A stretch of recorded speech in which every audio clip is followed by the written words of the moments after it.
Carl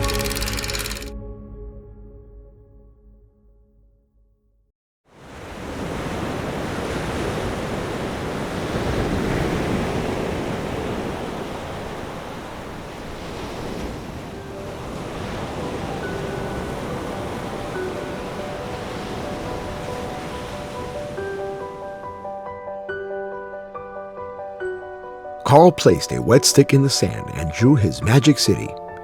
Jane Fisher watched in amazement as the city of his dreams came into being. She thought at the time, in the honeymoon of their marriage, with the dark magnetism so much a part of his being, Carl Graham Fisher, as she saw it, that he could move mountains. Within 15 years, their new city was born, and the world would soon see, as clearly as the boy who dropped out of school due to a severe astigmatism, that Carl Graham Fisher's vision was unparalleled at the time. We find in hindsight that he had 20/20 vision in predicting the convergence of land, sea, and sporting lifestyle that was unparalleled in supplying health and vitality. As his Miami Beach would become the playground of the world, it is recalled now that from the first line in the sand that represented what he would call Lincoln Road. From there sprang a paradise and the unparalleled Garden City. So what you had was Carl deciding, though, that he was going to build the first ocean-to-bay street, and that street was given the name Lincoln Road. The interesting thing for me is now living in Miami, we see mangroves, and they're twiggy little trees that come up out of the ground. But when you see the photographs of the trees that were taken down to make Lincoln Road, it was a primordial forest. It had not been harvested since time immemorial. And I can only imagine the level of labor that went into falling those trees and tearing their roots out and then filling it to make it Lincoln Road. Carl Fisher placed his house on the ocean, his real estate office a block up the street, the community church a few more blocks up the concourse, all within walking distance or a short car drive up the street. The property that we own here at the Ritz-Carlton was the site of the first residential area in the city. Carl Fisher had his home here. Jay Sieberling, his cohort, had a home here. I can remember Lincoln Road coming with my grandmother, and we did not dress in bikinis and we didn't dress in shorts. We wore very fancy party luncheon dresses, and I wore little white gloves and a hat. By 1959, with the opening of the major resort hotels, the Fontainebleau and the Eden Rock, both by Morris Lapidus, Lincoln Road Shopping Center fell into decline.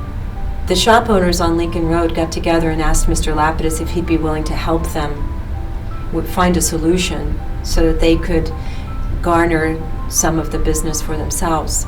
Morris Lapidus suggested closing off the street from traffic and turning the road into a pedestrian mall, and he had something else in mind.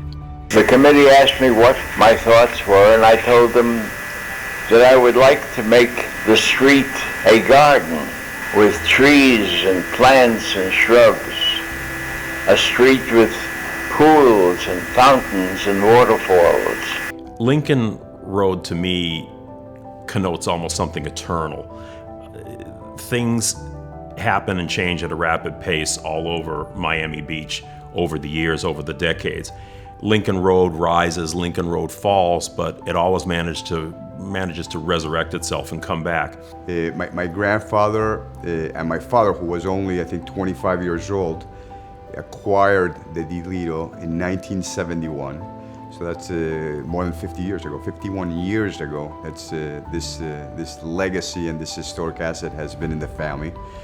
It was meant to be the spinal cord that connects the city, that provides the nerve and the energy juice and the heartbeat of the city itself. There's really nothing else like Lincoln Road in all of Miami Beach, and I don't think there ever will be. It stands as something unique and a testimony to the vision of people like Carl Fisher and others who made it what it is today. Morris Lapidus made it what it is today. Lincoln Road itself it's just a beautiful legacy that they have left for us, for modern developers, for city planners to work with. It doesn't link. If they want to go to the Lincoln Road Mall, they've got to cross that 2-block stretch of sort of the middle of New York City. It's very busy, it's very congested. To further extend that spine and connect it all the way to the ocean.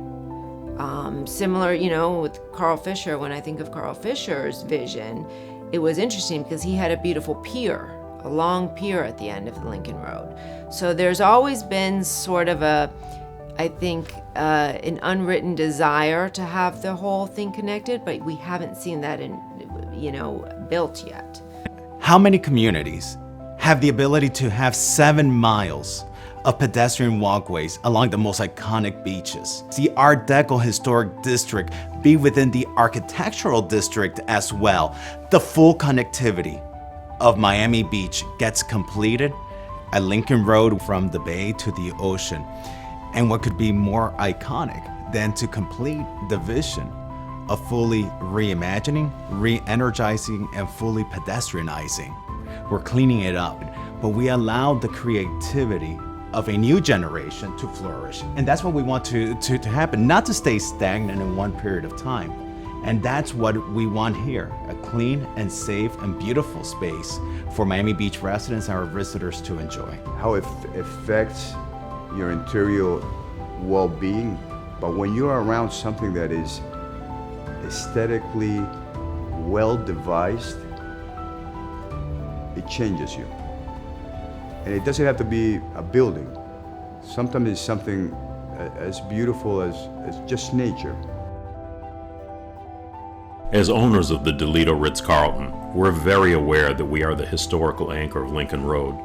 The location and the hotel itself embody the history of so many founders who shaped the heart and spine of Miami Beach: Fisher, Lapidus, Polovetsky, and Sirkin. I speak for all 3 of our ownership families when I say that our singular focus is to see a unified Lincoln Road from bay to sea, a revitalization of the blocks between Washington and Collins Avenues, not only as an aesthetic connection of the Lincoln Road and Beach Walk greenbelts, but as a functional extension of the vigorous commercial uses the rest of the mall enjoys. It's within our grasp to finally complete the legacy of our founders. We can revitalize Lincoln Road and the heart of our city, rebuild a community of permanent residents, and reinvigorate our economy. It's the common vision of a public-private partnership that will get this done, and we are optimistic that that time has come. Carl Fisher asked John Collins to place 2 flowering trees for every avocado he planted. He wanted to create something of beauty. Today, seeing his city filled with cars turn into the walkable city filled with gardens would complete that dream, that paradise that he had promised his wife. To do that, we need community. And what makes a community? We do.